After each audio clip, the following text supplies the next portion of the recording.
Hey everybody, Marcus here with the New England Bushcraft Show. We've just got our lunch on the fire, and I'd like to bring the conversation back over to Mitch. So Mitch, tell me a little bit more about native survival. What is it that you guys do?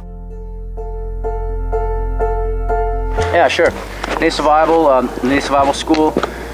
We do day classes, we do week-long classes. We have a website where we sell gear that I've designed. And what is the website? Website's nativesurvival.com. Okay.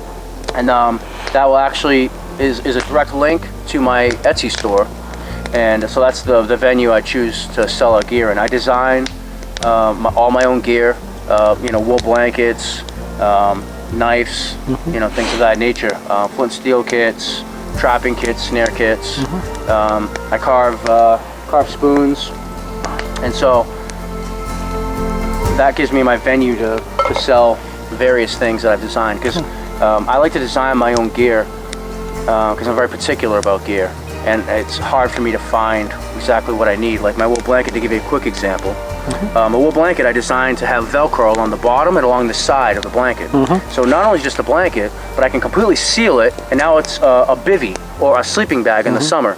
Now, as a bivvy, it's a fireproof or fire-resistant bivvy, because I can take my sleeping bag, throw it inside there, and I lay down right next to the fire, and now when embers land, and it would normally burn a hole into my sleeping bag, whether it be cotton and feathers or whether it be nylon, now it doesn't, because now it just lands on the wool blanket, and it adds extra insulative value, you know what I mean? So I never found a wool blanket that could turn into a sleeping bag like that, or a bivvy, so I had to design it, right?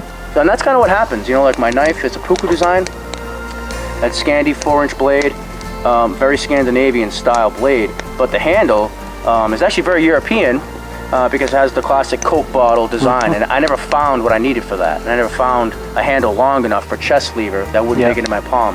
So I started putting all these things that I needed in a knife that didn't exist. If it existed, I would have bought it. It didn't exist, but now it does. Right. So that's one thing we do. We do classes. Another thing is the items, right? So I guess two things. I have a blog as well. Every once in a great while, I'll throw something on there. I've written articles for magazines like Self-Reliance Illustrated. So sometimes I write, and an editor contacted me, and we're kind of talking about possibly doing a book deal, maybe in a couple years we'll do that.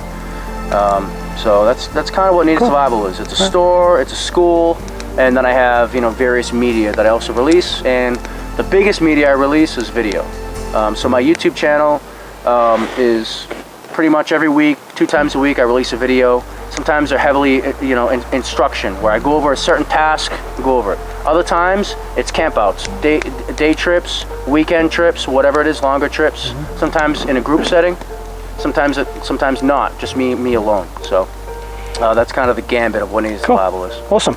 So Mitch is going to be joining us at the New England Bushcraft Show. He's going to be a vendor there with his products for sale. He's also going to be an instructor giving a class. And so in the next segment, when you come back, we'll tell you about the class that he'll be and the workshops and talks he'll be doing at the New England Bushcraft Show. See you there.